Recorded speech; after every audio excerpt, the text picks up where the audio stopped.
10 ឆ្នាំហើយខ្ញុំត្រូវដោះលែងនាងពិតមែនទេខ្ញុំអ្នកនាងតកូលឈឺឈ្មោះឈឺហ៊ួនអ្នកណាក៏ដឹងថាខ្ញុំស្រឡាញ់ម៉ូស៊ីគូខ្ញុំមានជំនាញមួយផ្នែកទៀតគឺជាអ្នកសម្ដែងគ្រប់យ៉ាងត្រៀមរួចរាល់ហើយយប់នេះខ្ញុំត្រូវយកម៉ូស៊ីគូឲ្យបាន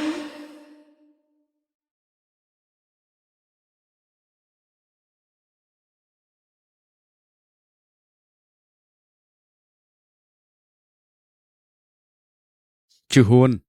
កុំធ្វើបែបនេះអីស៊ីគូជួយខ្ញុំផងខ្ញុំលំបាកក្នុងខ្លួនណាស់នៅក្នុងរឿងក៏ធ្វើបែបនេះដែរជឿហ៊ួននឹងត្រូវធ្វើគេហើយណាចូលតាមសាច់រឿងហើយ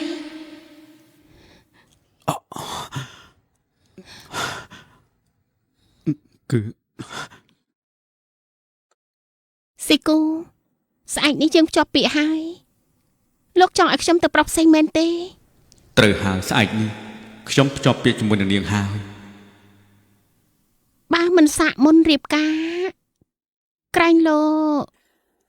ខ្ញុំព្រមយកនាងធ្វើជាភរិយាហើយ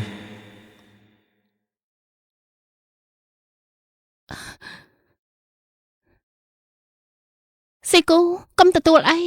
លោក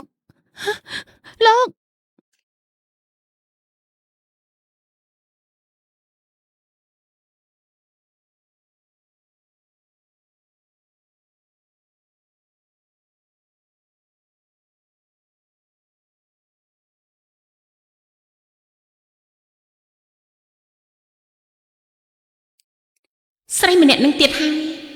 ដែលធ្វើឲ្យលោកព្រមបោះបង់ខ្ញុំ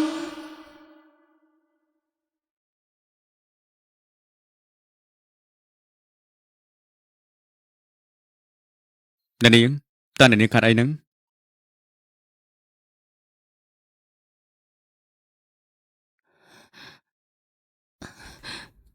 ខ្ញុំសុំបំណងឲ្យមែនទេស៊ីគូខ្ញុំគិតហើយ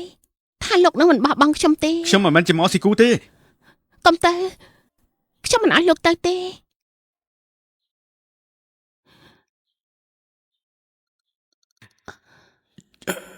ជឿហ៊ួនដើម្បីតែប្រុសម្នាក់នឹងធ្វើឲ្យយើងដល់ថ្នាក់នឹងផងមែនទេបរោះគុលឈើ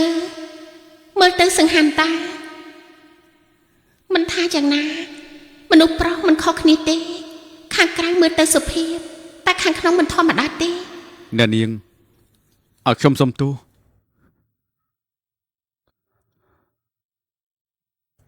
ខ្ញុំសុំទោស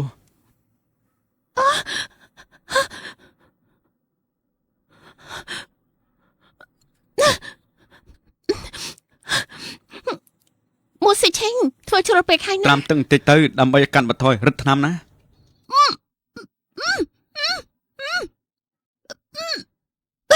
មួយសិឆេងខ្ញុំមិនទ្រាំទៀតទេ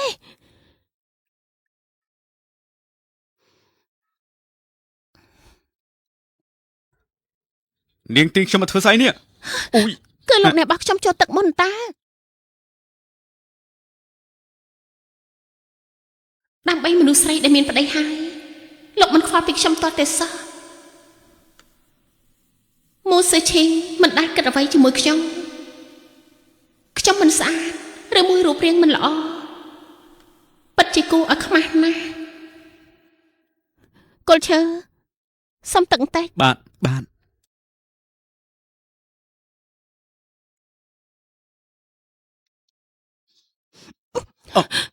អូ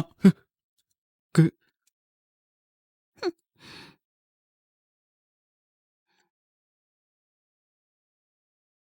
សុំទោសណាឈឺហ៊ួនចុះបាយជប់មិញខ្ញុំនៅជាមួយប្រុសផ្សេងវិញនោះ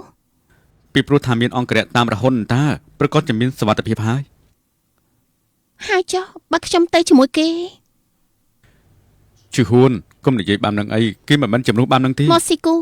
ទុកគូដល់នឹងខ្លួនឯងចោលហើយតែពាក់ព័ន្ធជាមួយស្រីដែលមានប្តីហើយមានអារម្មណ៍យ៉ាងម៉េចខ្ញុំមិនបានគិតដូចអ្វីដែលអ្នកនាងគិតទេខ្ញុំមិនអីទេចាំខ្ញុំនាំនាងទៅញ៉ាំបាយហើយដើម្បីសុំទោសណា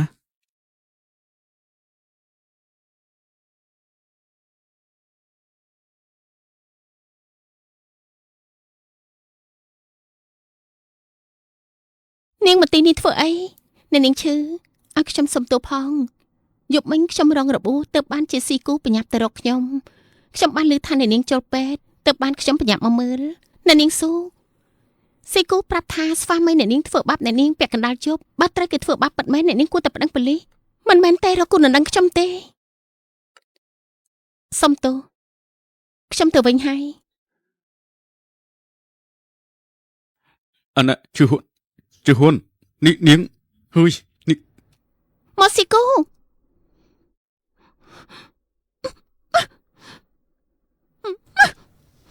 ហើយ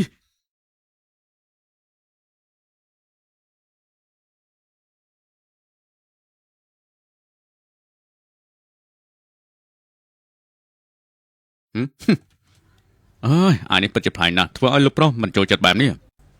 ធ្វើchoអង្គរៈកាក់ពីននាងគឺត្រូវតែយល់ចិត្តរឿងស្នេហាពីបានហើយវើយមកយល់អនមកធ្វើការមិនផឹកទេអញ្ចឹងហ៎ នេះវាប្រមាណដងហើយខ្ញុំពិតជាមិនយល់ពិតមែនថាឯងឆ្លងវិញស៊ីគូខ្លាំងម្ល៉េះទើបបានជាលះបង់ដល់ថ្នាក់នេះយូរ៉ានឯងមិនយល់ទេ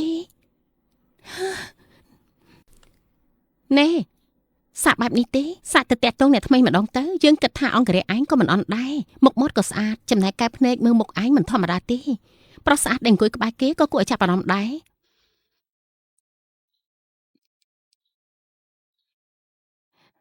គេជាមនុស្សមិនចូលចិត្តនិយាយស្ដីហើយ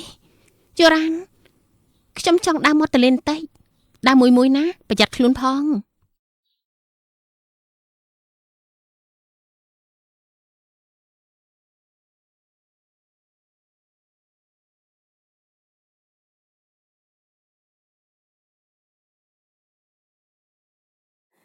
ស៊ីគូលោកជាអ្នកណា